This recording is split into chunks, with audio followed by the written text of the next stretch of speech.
Bienvenidos a la serie de videos La Práctica de la Presencia. Hola, soy Bob Hopkins. Me complace sobremanera compartirles algo sobre los distintos tipos de oración en la fe cristiana. Hablaremos de la importancia de la oración, estudiaremos algunos ejemplos encontrados en las Sagradas Escrituras y finalizaremos con un análisis del Padre Nuestro. A lo largo de los años, uno de mis mayores gozos ha sido descubrir más de Dios. Confío que por medio de este estudio ustedes podrán adquirir maneras prácticas de incorporar la oración en cada aspecto de sus vidas. El contenido por cubrir es mucho, así que permítame comenzar diciendo que durante muchos años he vivido en lo que para algunos podrían parecer dos mundos. Por un lado, soy tanto un admirador como un discípulo de una suerte de mística espiritual. Sigo y de varias maneras trato de incorporar en mi vida los hábitos de los padres del desierto, los monjes del monte Athos y los monjes rusos del siglo XIX. En esa área han sido períodos prolongados de contemplación y silencio absoluto en espera de la llegada de Dios. Mi otro asidero son los Hechos de los Apóstoles y todas las promesas de empoderamiento a través del Espíritu Santo. Me siento conectado a la calle Azusa, a las manifestaciones de Pentecostés en este último siglo, con los dones de lenguas, profecía y milagros. Y por supuesto hay momentos en los que nada me apasiona más que un buen reavivamiento, con el sonido de batir de palmas, los pisotones fuertes sobre el piso y un gozo exuberante. En mi caso no son cosas excluyentes. Me place tener un pie en cada uno de esos mundos y no veo que tenga nada de contradictorio. La oración ha sido parte importante de mi vida y ministerio, desde el momento en que Jesucristo se me apareció en una visión cuando yo tenía 7 años. En nuestras cruzadas en los Estados Unidos casi siempre había un culto diurno que consistía más que todo en un culto de oración. Durante todos esos años me impuse la disciplina de asistir a esos cultos y dedicar tiempo a la oración.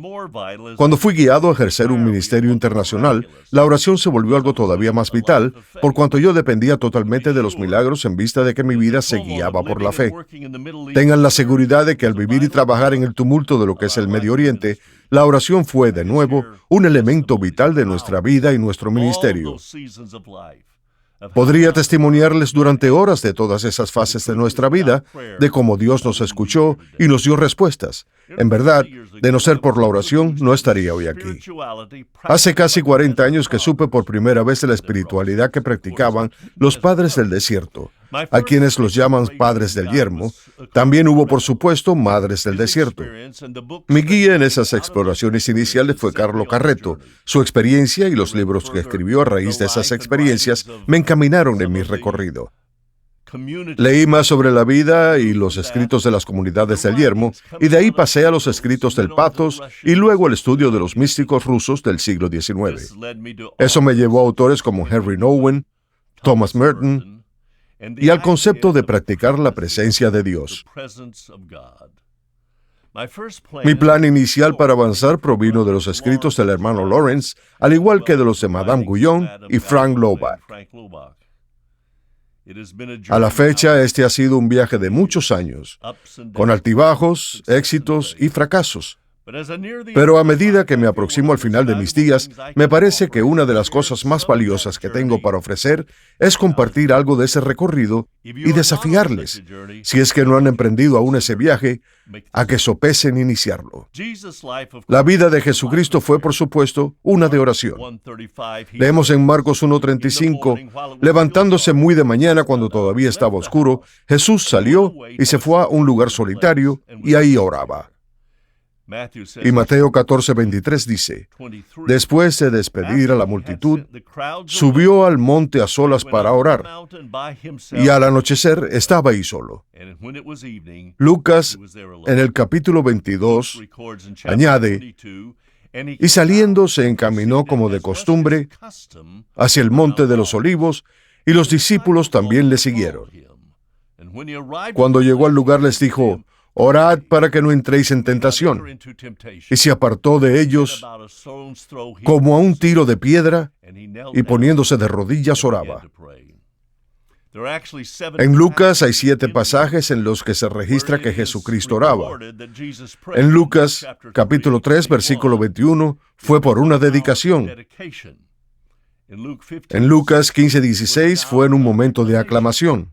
En Lucas 6:17 fue uno de decisión. En Lucas 22:39, uno de intercesión. Y en Lucas 22 del 39 al 46, fue por redención. Los discípulos presenciaron de primera mano el poderoso ministerio de Jesucristo. Lo vieron sanar a los enfermos, expulsar a los demonios, transformar el agua en vino, lo vieron alimentar a miles con solo unas cuantas hogazas de pan y unos pocos peces, y hasta caminar sobre las aguas. Sin embargo, también comprendieron, como él mismo lo declaró, que los milagros y obras que hacía no eran cosa suya, sino que eran obra del Padre que lo había enviado. Comprendieron asimismo que el origen de su contacto y del poder que provenía del Padre era resultado de su comunicación e intimidad con el Padre, y no dudaron de que resultaba de todas esas horas que él pasó en oración. Así que no le pidieron, enséñanos a hacer milagros o muéstranos cómo tornar el agua en vino, sino que en Lucas 11 le pidieron sencillamente, Señor, enséñanos a orar. Ese debería ser el grito que salga del corazón de cada verdadero hijo de Dios. Señor, enséñame a orar. Antes de adentrarnos en este estudio de una vida de oración y de la práctica de la presencia de Dios, es necesario tomar nota que cuando Jesús inclinó su cabeza y dijo, en el Calvario, todo está consumado, el final de su vida terrena no marcó el término de su vida de oración, sino más bien el comienzo. Leemos en Romanos 8:34, ¿quién es el que condena? Cristo Jesús es el que murió, si más aún, el que resucitó, el que además está a la diestra de Dios, el que también intercede por nosotros. Y Hebreos 7:25 declara, por lo cual Él también es poderoso para salvar para siempre a los que por medio de Él se acercan a Dios, puesto que vive perpetuamente para interceder por ellos.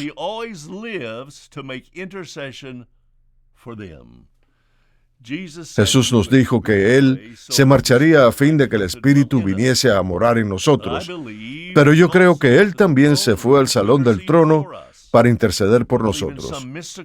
Yo creo que de alguna manera mística, cuando oramos en su nombre, Él presenta la oración ante el Padre e intercede a nombre nuestro. Las Escrituras nos dicen claramente que oramos al Padre en el nombre de y por medio del nombre superior a cualquier otro, el nombre ante el cual toda rodilla se doblegará y cada lengua lo proclamará. San Agustín nos dijo, la oración plena y verdadera no es otra cosa que amor. Digamos eso de nuevo. La oración plena y verdadera no es otra cosa que amor. Antes de seguir adelante es necesario estipular que no estamos hablando de orar ni como requisito ni como obligación. Hablamos de orar como una relación genuina y de amor. Si Dios, a través del Espíritu Santo, ha venido en verdad a morar no solo con nosotros, sino también en nosotros, a fin de derramar el amor divino en nuestros corazones y establecer la realidad de que amamos, de hecho, a Dios, porque Él nos amó primero, entonces esa relación de amor, si es genuina, debería involucrar un diálogo constante entre quienes se aman. Voy a detallarles diferentes categorías en lo que respecta a la oración, pero de una vez por todas, eliminemos esa idea de que orar es cualquier otra cosa aparte de esa relación de amor. Para esta serie me he basado en el esbozo trazado por Richard Foster en su libro Prayer Finding the Heart's True Home, la oración como encontrar el verdadero hogar del corazón. Les invito a que consigan una copia de este poderoso libro y que lo lean. Foster comienza con lo que llama avanzando hacia adentro o buscar la transformación que necesitamos. Su primer capítulo se titula Orar con sencillez. En cierto sentido, la oración es un clamor natural, algo que hasta los pecadores practican a menudo. En momentos de desesperación, necesidad, desafíos, peligro, hasta los no convertidos tienen el instinto natural, o quizás un instinto sobrenatural, de decir nada más, oh Dios, o bien, Dios mío, y hasta Dios ayúdame. Eso es simplemente orar. Pero para quienes somos creyentes, lo usual es que iniciemos nuestras vidas de oración en esta área que Foster llama orar con sencillez. Esa es la oración normalmente enfocada en nosotros. Nuestras necesidades, nuestros deseos, son nuestras preocupaciones las que dominan esta experiencia de oración. A menudo son oraciones atestadas de nuestro orgullo, presunciones, vanidad y egocentrismo. Por supuesto, en medio de todo ello también hay generosidad, desinterés y buena voluntad.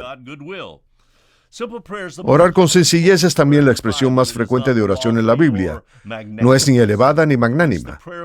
Es la plegaria de Moisés quejándose ante Dios en Números 11:11. ¿Por qué no he hallado gracia ante tus ojos para que hayas puesto la carga de todo este pueblo sobre mí? Orar con sencillez se refiere a la gente común, llevando sus preocupaciones, también comunes, ante el Padre. No es orar de manera pretenciosa. Es la posición en la que vertimos nuestros corazones ante Dios. Orar con sencillez es el comienzo de la oración. Es la manera como oran los niños, y no obstante volveremos a orar así una y otra vez, aun cuando hayamos madurado.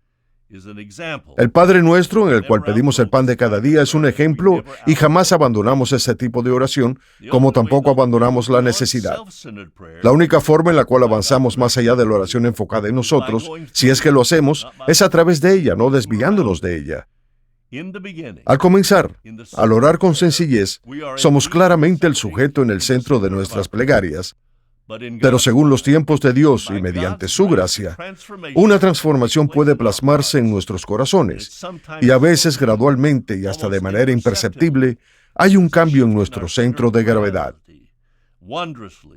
De modo tanto maravilloso como misterioso, Dios se desplaza desde el exterior de nuestra experiencia de oración hacia el centro del círculo. Déjenme enumerarles otras oraciones que recaen bajo este desplazamiento interior hacia una transformación. Tenemos la oración del desamparado, la oración de análisis, la oración de las lágrimas, la oración de renuncia, la oración formativa y la oración del pacto. Nos adentraremos en las oraciones que acabo de mencionar en el segundo video de la serie La práctica de la presencia. Gracias por su atención y asegúrense de ver los otros videos de este estudio. Que Dios os bendiga.